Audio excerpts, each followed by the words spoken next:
Good afternoon, YouTube. Wanted to shoot a quick update for you guys on the property. It's been a while and it's been a little slow. We've gotten a lot of rain, which has slowed things down, but we are making progress. So, in front of you, if you can see it through the trees, is a power pole.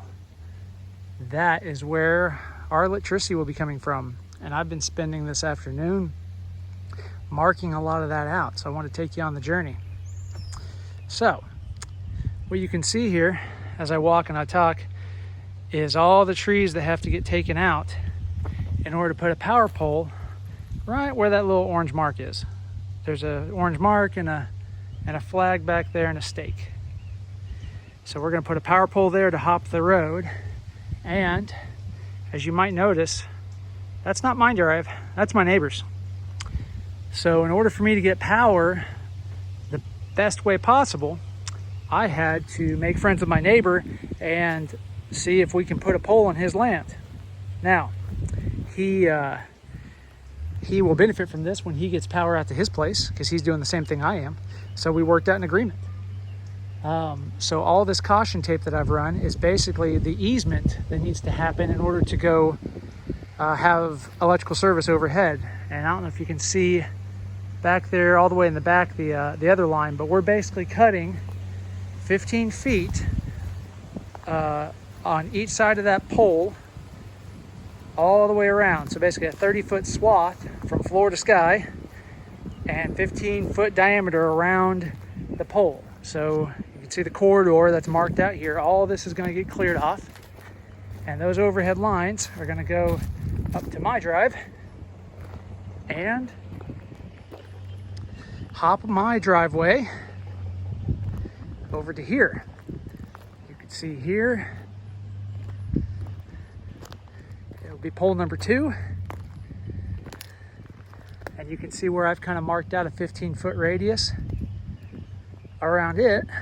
And it is going to shoot then diagonally all the way back. I'll take you on the journey there so you can see, because it'll shoot diagonally across the land here and then hit the final pole at the back of the shop. So this little clump of trees right here that we curve the driveway around, that's going to have to go. So that'll just be some extra yard area with a little curve in the drive. Not going to be too bad. I wish I could keep the trees, but doing the electric underground was going to be very expensive, and it'd be even more expensive if they hit rock.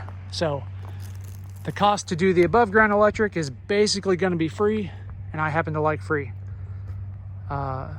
So you can see there's the other border, basically along my property line of where we need to cut the trees out so that we've got that 15-foot easement. And I won't take you all the way back, but if you see in frame, and I'm going to zoom to see if you guys can zoom. I don't know how to work my camera.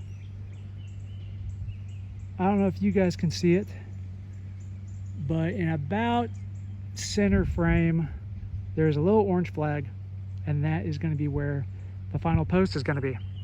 And from there, the cable will go underground and feed the shop. So, these are things to think about when you're planning your electric, if you're going above ground, over ground. In my area, like I said, they wanted basically 15-foot radius around the poles, 15 feet on either side of the pole from the ground to the top, clearance for the easement for the electric company.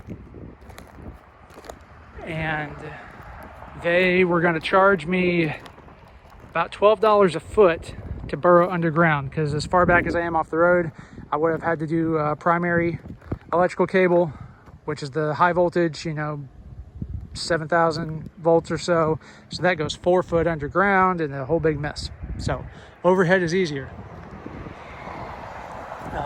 One other thing I did to try to make this easy to find later, especially when I bring my neighbor out to show him kind of what we're looking at to clear out, I just took some spray paint, some marking paint, and I painted not only the stake, as you can see, but the tree and the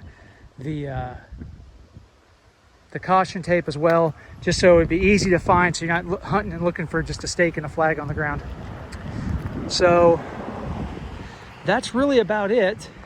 for this video. I'll have some others talking about other developments as they happen. So thanks for coming along. We'll talk to you later.